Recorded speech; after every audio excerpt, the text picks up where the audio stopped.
You will be spending a lot of time in the deck builder, and for good reason. With multiple specializations per nation, and with a wide variety of unit customization, you have many options at your disposal. Personally, I suffer from analysis paralysis. This means I can get stuck trying to figure out what is the quote unquote best way to put a deck together, which usually leads me to staring at and tweaking units more than I actually play the game. Eventually, I got quite tired of this in the betas, so I spent many hours trying to best understand the process of building a deck. This way, I could efficiently create a deck and then fine tune it as I played match after match. This allowed me to better understand how to improve my existing decks down the road as balance changes and eventually new factions and units are added to the game. This guide is designed to break down the process of putting a deck together so you feel empowered to successfully experiment with the core mechanic of the game and get into the action. As a side note, if you want to copy paste a deck, this can be a useful tool to import a deck idea, but true mastery of Broken Arrow starts with putting together a deck. Let's begin with number one, choose your role. Now, the primary reason that a deck in Broken Arrow can be very weak uh, is because it is trying to do way too much at the same time. Sure, you could also be playing a good deck very wrong, but I'm saying the primary reason that a deck can be weak is because it's trying to fill too many roles. And the devs have mentioned that teams need to divide each player to fill certain roles. Editor Jack stepping in for a second. I've included a conversation that happened back in the press release version of the beta where one of the popular streamers of Warno actually was complaining about the economy of the game and the way that you just can't afford to do everything. And one of the other guys that was in that test helped explain to him exactly what I'm talking about with this. So I wanted to jump in and kind of show you their text real quick that you could see, all of that explained from a player's perspective. As far as I know, this is not clearly stated anywhere in the game, so I hope this guide helps you focus the deck you're making to fit a role. There are three primary roles that need to be filled in every Broken Arrow match across a team: ground, support, and air. Ground for establishing and advancing the front line, support primarily for artillery, long range AA, and quick response forces, and air for dogfights, bombing runs, and backline recon. Your deck is your primary tool to prepare you for the role you want to fill. Once you have decided which role on the team you want to play, then you can choose the specializations that would fit that goal. I'll leave the experimentation to you or for another video, as this is just supposed to be an overview. All right, number two, consider your map environment. For those new to tactical RTS games, you might not know that the map you're playing on has a huge impact on the units you choose to bring.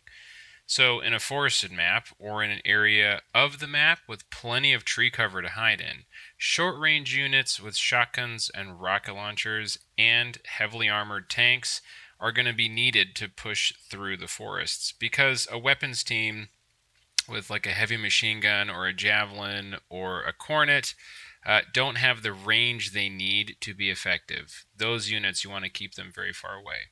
Supply helos will have a hard time finding a good place to land because they can't drop supplies off in inside of a forest. They have to only drop them off on the outside. And attack helos will need help obtaining a line of sight into a dense tree area. Yeah, the attack helos, unfortunately, when they are flying near a forest, they can be shot at, but they won't have the ambush advantage of seeing an enemy in a forest from long range. Right. So urban maps, though, on the other hand, with tall buildings, give weapons teams great lines of sight to cover huge areas. And any short range infantry will either need to have a lot of smoke cover from artillery and mortars or risk being outranged by heavy machine guns. Helicopters run the risk of easily being shot down from AA teams hiding in buildings, and they do reduce amounts of damage to units in buildings. I think this is anywhere from 30 to 50% less amount of damage to units in a building. So, if you, in this case, actually in both, the urban or the forest, um, attack helos, sound like they suffer. And honestly, they are meant to have other units kind of spot for them, but they're really effective out in the open, right? So on a more open map, you're going to need tanks with fire support tanks behind them. So you're going to need like a heavily armored tank in the front and then a few other lighter armored tanks in the back that allow you to add extra amounts of damage. Attack helos, great in open environments.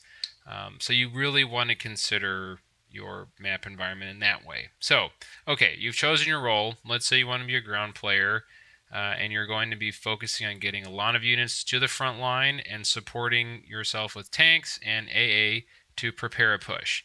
You could try to balance your deck to have units to cover both forest and urban fighting or big open spaces, but ideally, you could create a deck for focusing on urban spaces or forests, and then once a map is chosen for a match, you can determine which deck you should choose for what area of the map you plan on attacking.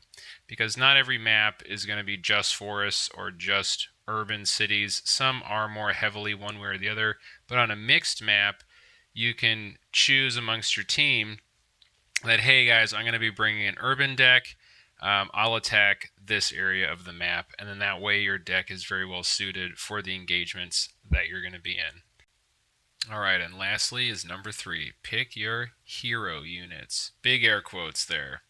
Each specialization in Broken Arrow has unique units that really accentuate the flavor for the kit. For example, the USMC spec has a Marine Raider. This is arguably one of the best infantry units in the game at the time of this recording because of the high amount of models or units in the infantry squad and a wide range of weapons that this unit can bring to the field. So if you pick USMC, you're definitely going to want to bring all of these guys, and you're going to want to use them all the time in combat. As we said in the previous block, you need to choose whether you want them to be more long-range focused with a standoff package or short-range focused, but either way you're going to want to be using them all the time. The airborne deck, for example, or spec, has weapons teams and the airborne infantry, which are very good at long-range engagements. The armored deck for both US and Russia have insanely powerful heavy tanks that you should be using if you decide to choose that spec. These units are generally considered very powerful, but are also very expensive. As I said earlier, developers of the game designed the economy so you can't field all of the most expensive units that end up with you being able to kind of do everything or fill every role. So once you've decided your role and what type of environment you're going to be playing in, you want to tailor your main units towards that engagement type and plan on using them all the time.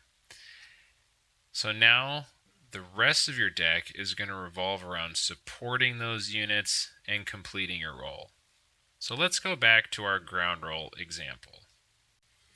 If I decide that I'm going to be preparing my deck for a mostly forested environment and engaging in ground assault, then I'm going to pick USMC and Armored. I'm not saying these are the only two specs for the US that can accomplish this. I'm just going to be specifically using the unique units to these two specs for my playstyle. So here we are. My recon tab, again, my main units that I want to have all of these guys out all the time, and I'm going to be tailoring my build around these primary sets of units. Now these should accomplish everything I want, and here's a snapshot of that.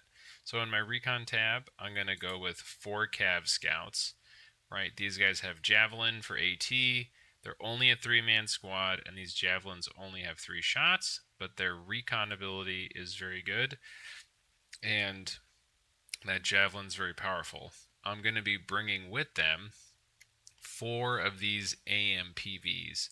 So these also have a Javelin, so now you might see where I'm going with this, and they also have a Bushmaster cannon. Now this AMPV can hold 12 units, so I might bring 2 Cav Scouts and a Force Recon in one of these when I deploy it at the beginning of the game. Now the reason why I'm pairing these together is because I have 2 sets of Javelins. Right now this can stack a ton of damage onto one tank. It might have APS, it might intercept the first one, but the second one is definitely going to get through, right? And I'm not going to deploy, all 4 of them at the beginning of the game for as an example, but for my recon of the front line, I'm definitely going to bring 1 or 2 of those and 1 of the transports. Also, another thing with the transport, it is cheap. It's 100. I know some folks really like the Bradley. The thing that I don't like about the Bradley is it is just so expensive, and economy is a huge part of this game. So my main thing is recon. This is to support the recon, and then the force recon. These guys have, assault rifles, 6-man squad, so not a ton of health, but they have shotguns, rifles, and HE laws, which do a decent amount of damage to infantry. So when they're moving through a forest altogether, these guys may be backed up by the transport will be able to do a ton of damage in an infantry. So this is it. This is in my mind, this is my main, recon tab for a forest fight. My infantry are going to be the Marine Raiders, as we said before. These guys are super powerful. I have them with a, close range kind of loadout. They still do shoot up to 300 meters, and they have a grenade launcher, which can do plenty of damage to lightly armored vehicles. And I'm going to bring them in the AAVP. Now, this has a machine gun and a grenade launcher. These grenade launchers are super important because you can actually do attack ground. Again, it's fire support. So you can do attack ground and have them shoot out of the forest into a unit that you've spotted, right? So if your force recon or your Cav scouts spotted infantry in a building, you can have these guys from, cover inside of another forest line shoot those grenades onto the building. It's pretty cool. So that's my Marine Raiders. My assault men, the SMAWs, these guys are going to be kind of fire support. Now, again, the big thing with Marine Raiders is you have, 14 men in the squad. So each squad member has 5 health. That's where they get the HP number. And they have 10 armor, which is a ton. They can take a lot of damage. But again, they don't have a lot of anti-tank. This is an HE rocket, right? So if they do encounter a tank in a forest, they're going to need some AT. These guys, now again, only 8 models, right? But they have 2 rockets, and they are anti-tank rockets. They only 600 pen, so you might want to get them on the side of a tank. But you bring 2 or 3 or all 4 of these together, they're going to be doing quite a bit of damage. Now, this might be a little contentious, but I love these reserve Marines. These guys, 13-man squad, again, lots of health, and they also have 3 M249 saws. Now, the other version of the Marines, they're 20 points more. These are 70 for a 13-man squad. So you pay 20 points more, you lose the heavy machine gun, and you gain a pretty weak AT4. This AT4 with 450 pen is weaker than the assault men, right? That has 600. So again, to me, honestly, not worth it. Just use these guys as big meat shields. Again, an enemy tank that you're fighting can only shoot 1 target at a time. So if he might be shooting at these, preferably not. Preferably you want anything, that's dealing a lot of damage. You want these guys killing infantry. You want these guys being your kind of brunt force, soak up the hits, while these guys get on the sides and deal damage. The transports I have for these are, again, the Mark 19 grenade launcher of the ACVP. It's only 45 points. It holds 13 men, right? So it can either bring in a unit of Marines, or it can bring in one of these with like maybe a Cav Scout or something. But again, the grenade launcher ability on these and the fact that it's so cheap and it's very fast is perfect. The AAVP, I think, like the other one, it has a grenade launcher and a machine gun. Exactly covers what we needed to do. Now, these guys, again, made to soak the damage for you, right? They're cheap. They have a lot of health. What we really want are these two heavy tanks, right? Or these four heavy tanks that are going to be your main amount of damage. Again, this is the main unit I want to be using. So I want to have my Marines, I want to have the assault men, front line in the forest. I want to have these tanks ready to back them up to do a ton of damage and also soak a bunch of damage.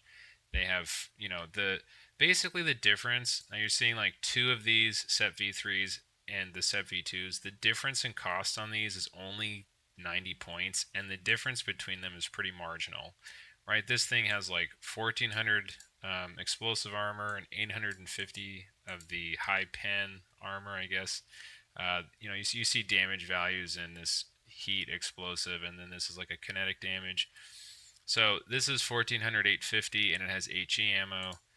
This one is 1300 750, and it does not have the HE ammo. You might already know this, and the pin on this gun for the V2 is a little lower. But these are the main four tanks I want to have out, right? And then so let's now look at support. Support is going to be, how am I going to make sure that these guys don't just all get blown up by a helicopter or some kind of airstrike? Again, the heavy bombing runs, you're going to have to rely on your support player and your air player to, spot and shoot big bombers out of the sky. You're really not equipped to do that. But you're going to want to bring SHORADs, these M6A4s. They start out, they're called a linebacker, but you're going to want to upgrade these to SHORADs because they can have a Hellfire that has the same range as a Stinger, right? Because you can have a Stinger, but the Hellfire has the same range as the Stinger, and it can shoot helicopters and it can shoot vehicles. So just like the idea that you have these Cav Scouts that have javelins, these SHORADs can shoot vehicles, top-down attack, from behind your tank line. They're 2,500 meters very far away. You look at the range of a Cav Scout, it's like 1,300. So yeah, these things, absolute snipers from the back line. And again, they're not cheap. They're expensive. They're like 170, but they're well worth it. Paired with them, you want your LAVAD. Now your LAVAD is going to be your main anti-helicopter, but they're very weak. 14 health, 30 armor, 30 explosive armor. They die in basically one missile. Your SHORAD's going to be able to take, I think, one hit. So he'll take 2 hits to die.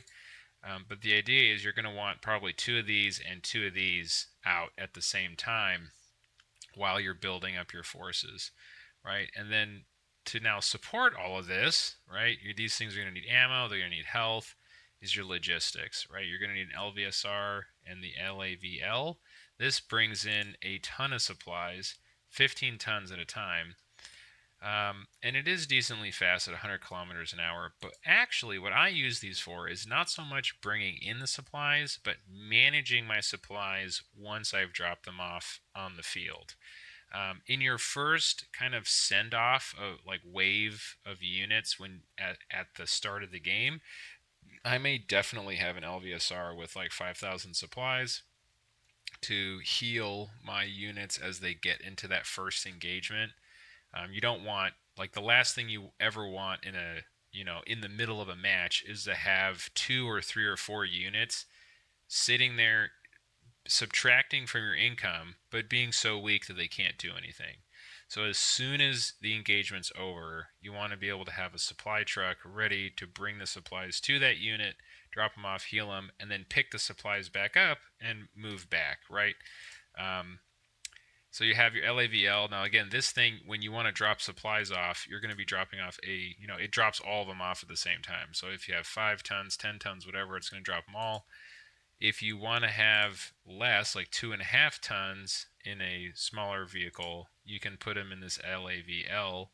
Um, the cost is deceiving. I have two for 80, it's 40 each. This is three, they're 25 each, right? So yeah, once I get to a point that I have a ton of supplies on the field, kind of more like phase two or phase three, I might have one LVSR to drop off a chunk of supplies, and then I might use one or two LAVLs to spread the supplies out. And then of course you want a mortar to create smoke, right? So when you're going from one tree line to another, you might want to use a smoke barrage to create kind of a defensive layer at their tree line and then move your units across. Because remember, we're all close range here. We want to get in close and do a ton of damage. So you might want to drop your Lav M smoke barrage to create that wall of smoke, and then you move in through that. I'm definitely going to want to have, one of these probably out at the start, and then by like phase two, have maybe two of them. And then my helicopters, right? I have my Osprey. This thing, if I want stuff there fast, I pick the Osprey. If I want a lot of stuff to get there, I pick the King Stallion. Osprey is much faster, but it doesn't hold as much. King Stallion, a little slower, holds a lot more. They cost about the same. And guess what, guys? This is it. This is like my main deck, right? Now you might say, oh, you have, 44,000, 365 more points. What do you mean? Yeah, okay, I have all of that, but that doesn't matter. These are the units that when you see me, like, so for example, you know, um, every game, if I were to play 10 games in a row, my goal would be that over the course of those 10 games, these are 90% of my units, right? And if they're not, that means, okay, I'm not, like, there's something about my deck that I'm not doing right, and I need to rearrange how I'm prioritizing my units, right?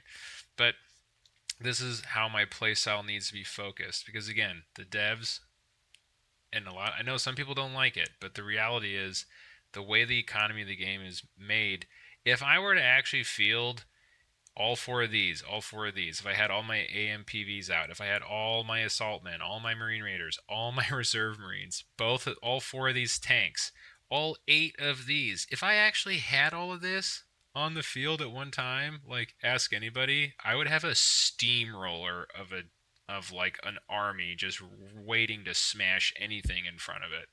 I mean, people don't realize like how insanely powerful shotguns are to infantry. You just can like have one of your like a force recon and a Marine Raider get into a building with another unit. I mean, yeah, I don't know if you'd purposefully do that, but if you like, let's say you put like a reserve Marine and a Marine Raider into a building that has an enemy unit in it, dude, they are deleted faster than they even know what happened, right? And so if you actually get all these units out, you've basically accomplished your goal. I have fielded everything that I wanted my deck to bring, and I am now actually playing my role exactly as I should be, right? With all these in support. Now, what I could do is I could bring like a second Osprey, and I probably should. Like, you always want to have two, because when these units go back to base, there's a cooldown time. I will quote me on this. I will figure out what that respawn time is per unit, and I'm going to test to see whether flight time has a factor into it or whatever. But I am going to see what these kind of respawn timers are. But anyway, I'd have two, just so if I needed to bring out a second one, if I called one back, I needed another one, I have one ready. And then, oh, I don't have any aircraft. Yeah, again, I'm going to add to this, but this is my main force, right? Every other unit, every other tab, it's really just flavor. It's to fill it out. And this is how my deck building always goes, is I say, here's my main units that I want to use.